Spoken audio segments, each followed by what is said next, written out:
Welcome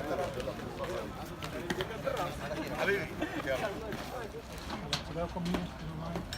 Thank you very much for coming. Very happy to play games. The field is very good. Большие шипы. Все это посмотрите, чтобы завтра не было проблем. Только думал об этом.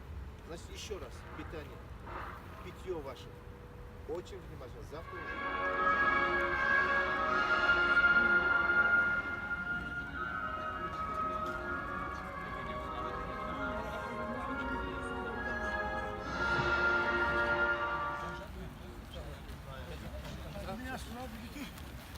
inviting us to Oman. We will have 2 matches. Generally,